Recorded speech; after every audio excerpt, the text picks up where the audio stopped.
Viewers of YouTube. As I'm sure most of you are aware, in the recent tragic massacre that occurred at Newtown, Sandy Hook Elementary School, our congressmen on Capitol Hill have thought it is a great idea to introduce new gun legislation to reduce such massacres from occurring in the future. Now, I've been watching the entire debates. I don't think they really had debates, but like the whole arguments online of people posting up videos of their responses to other people's videos, posting up questions, everything, all that, and it's really sparked my interest in this idea. And I want to ask 3 questions to everybody who's in the gun debate, whether you're for gun rights or for gun control, doesn't matter. I got 3 questions to ask you. Because the bill will most likely be dealing with the so-termed assault weapons and high-capacity magazines, those are what we'll address. However, in this video, we'll address assault weapons, and if it turns out good, if this video gets a lot of responses, then I'll put up a follow-up video for high-capacity magazines. We'll take it from there, so on and so forth. So question 1 I'd like to ask everybody is, what is the definition of an assault weapon? And I don't care if you're on the far left or the far right, I'd like to know your opinion, your definition of what is considered an assault weapon. Question 2. In taking your definition of an assault weapon, which of these 4 options would you be most favorable towards?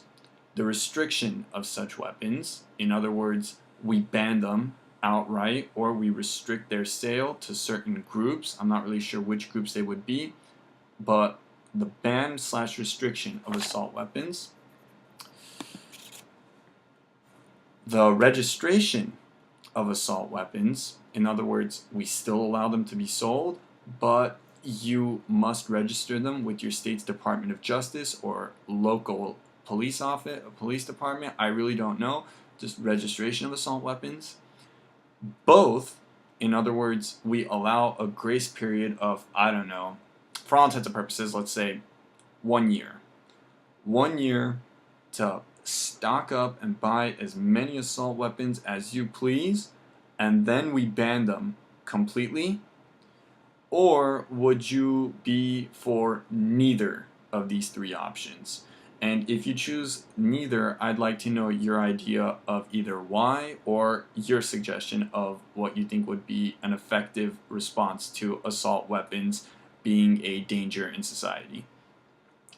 And lastly, this question is sort of a counter question, if you will. I'm not sure of the correct term, but I'll call it that. It's a kind of like a counter question, or rebuttal, better yet, to all the gun control activists / proponents who are asking gun right activists, where's the line drawn? A case example would be when I say I'm for gun rights and I say I'm for the Second Amendment. Second Amendment guarantees my right to arms, and gun control proponents usually like to counter that with, oh, well then should I be allowed to have a tank or a nuclear weapon or a rocket launcher in my house? And mostly, generally, we all reply no. I'm sure there are several extremists that think yes, we should be allowed to have those weapons. I personally don't. But the idea where this is going was how it shows that there's a little bit of gun control within all of us as Americans. And what I'd like to ask is, where do we draw the line on gun control? Like, where would you consider gun control being an infringement of people's rights to arms as American citizens? So yeah, those 3 questions, and please answer, please comment, message, reply, send me a video. I don't care what you do, just please comment. I'm really interested in your responses and overall just understanding how the general public categorizes these assault weapons, what's their idea of them, so on and so forth. Alright, so thanks.